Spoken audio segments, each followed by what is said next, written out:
beautiful souls.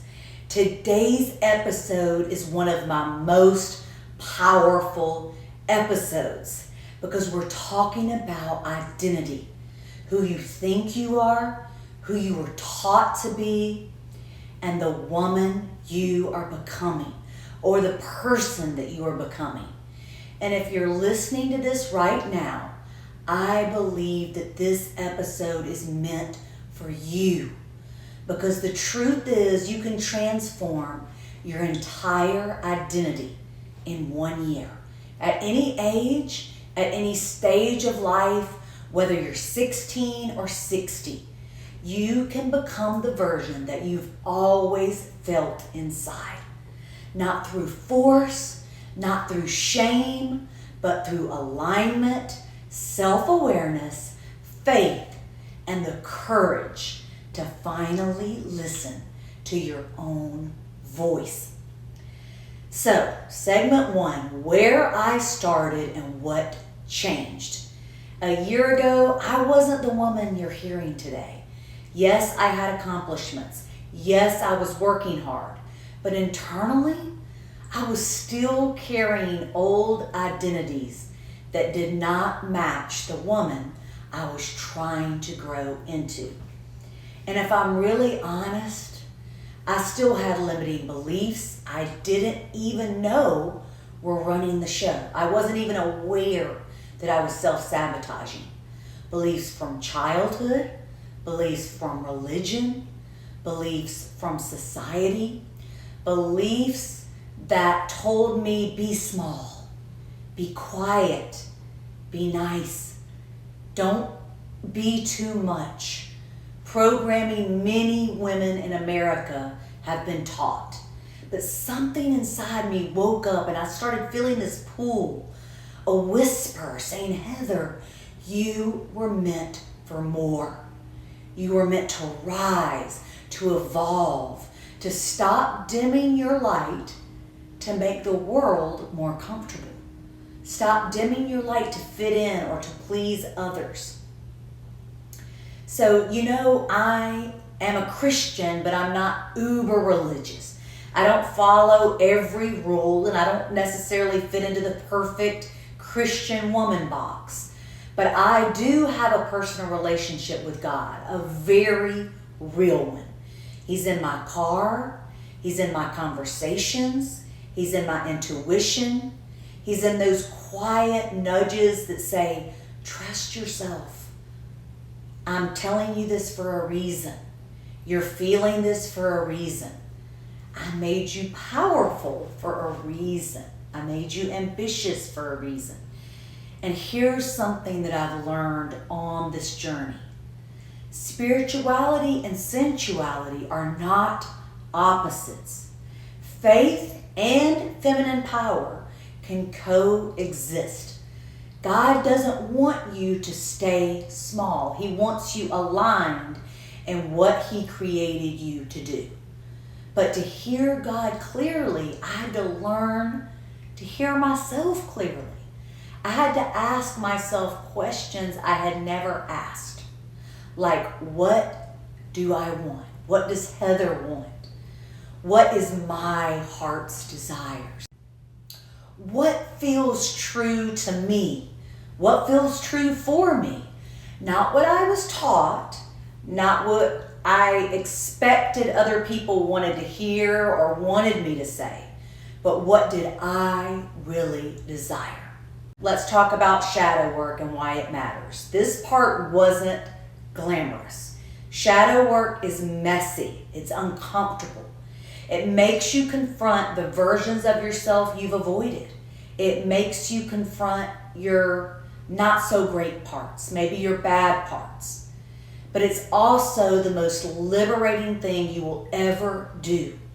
Shadow work helped me uncover why I stayed small, why I over-explained, why I feared judgment, why I let other people dictate my worth, why I felt that I needed to prove my worth, why I muted my sensuality, my expression, and my voice. And when I faced those shadows, I realized something profound. Most of these fears weren't even mine. They were inherited, passed down through culture, religion, family, or society. Women, especially in the United States, have been conditioned to fear their own power, conditioned to disconnect from their sexuality, their intuition, their confidence, their dreams. Because a woman in her power, she cannot be controlled. She cannot be manipulated. She cannot be dimmed. So, the daily actions that built my new identity. People think that transformation is a giant leap. And sometimes it may be. But a lot of times it's not. Transformation is a series of small, consistent choices. So that's why I recommend micro habits, atomic habits, James Clear, all that is so good. Because for me it looked like journaling, hearing my truth on paper, reading it back. Visualization, seeing the woman I wanted to become before I became her. Imagining good things in my life. Gratitude, thanking God, raising my vibration, raising my standard, raising my energy, appreciating my blessings, my husband, my children. Movement, sensual movement, yoga and Pilates, dance opened up a whole new world to me, helping me to reconnect with my body as something sacred, especially yoga and Pilates, because I'd always done real high energy classes. Affirmations, not cheesy ones that actually shifted my identity, ones that I could get on board with. I am becoming her. I am confident and grounded. I am beautifully and wonderfully made. I am safe to shine. I am worthy of my desires. I didn't force myself to become someone else. I simply began acting like the woman I knew I could be and just more of my authentic self. Really just getting honest with myself about what I truly wanted, who I truly was, what I truly had in my life that I was thankful for, and where I really wanted to go, personally, professionally, emotionally, and spiritually. And sometimes just sitting down and identifying your values, your desires, your goals is really difficult for us as women because we feel so much guilt attached to anything that we want. We think that we're here to serve others only. But in order to serve God, we have to fulfill our God-given potential, and our desires and what we want and what we're grateful for point the way towards that.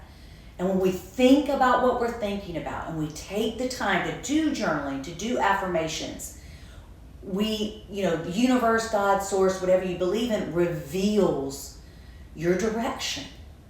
And it is so freeing and brings you so much joy to be a woman that is acting in accordance with her authentic self.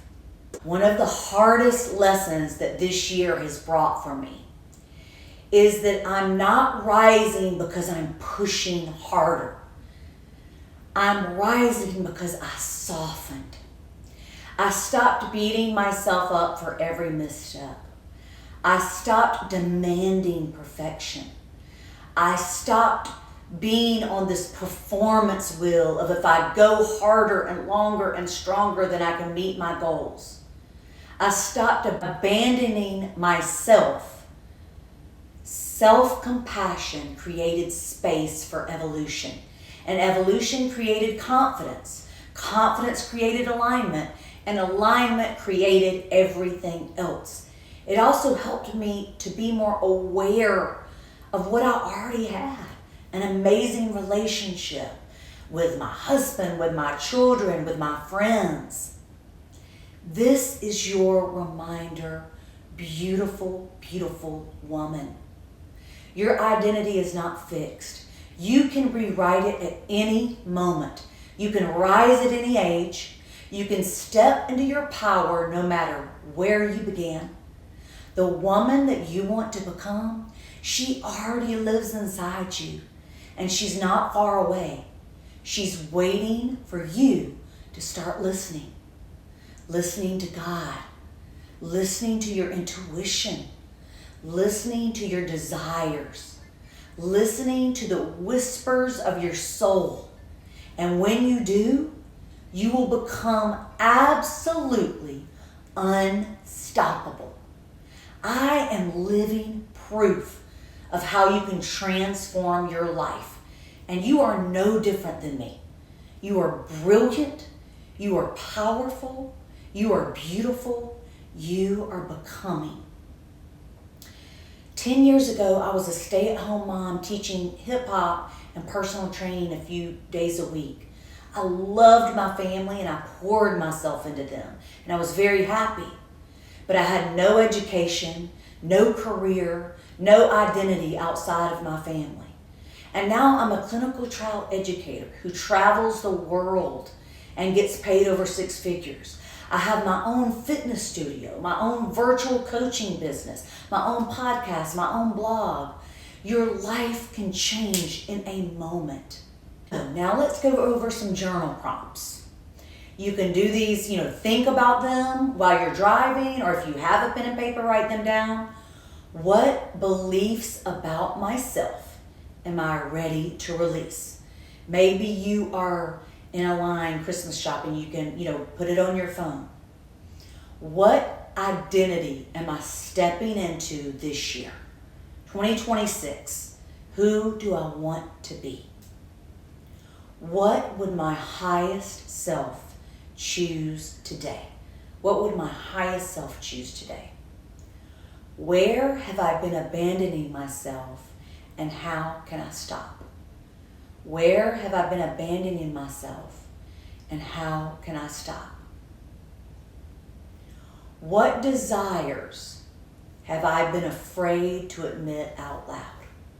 What desires have I been afraid to admit out loud?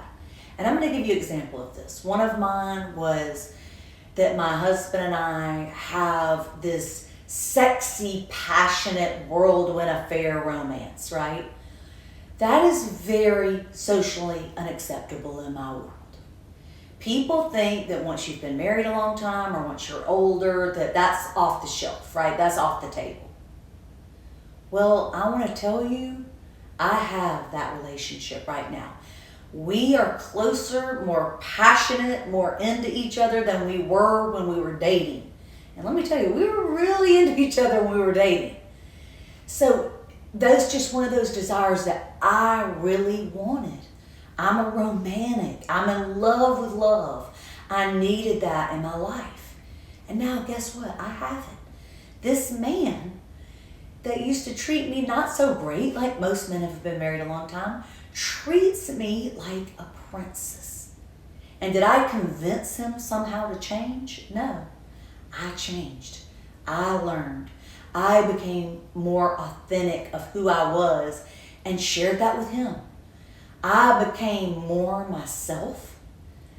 I leveled up, not in looks so much, but in attitude and the way I carried myself and the decisions that I made and my gratitude practices and my mindset. And guess what? He came along for the ride and hopped on. Okay? Your life, no matter if it's making $1 million, being a missionary, whatever it is, quitting your corporate job and fulfilling your dream to be a magician, whatever it is, you can do anything that you set your mind to. And God wouldn't have put those desires in your heart if you were not supposed to follow them. Now, that's within reason, of course. If you have desires to kill people, right, we need to talk about that, discuss that. That's more the shadow work, right? Those aren't desires that we want to go out and do. But, within reason. That's why it's important to know your values, because you want to make sure that the decisions that you make are in alignment with your values. Thank you so much for spending this time with me today. I am so honored that you showed up and listened to my podcast. If this episode lit up something inside of you or spoke to you in some way, please share it with someone. Please, leave me a review. And if you would like to reconnect with your next level identity, come join me at LuminaFit. Come move with me. You deserve to shine. You deserve joy. You deserve a life that feels like freedom. I love you, and I'll see you in the next episode.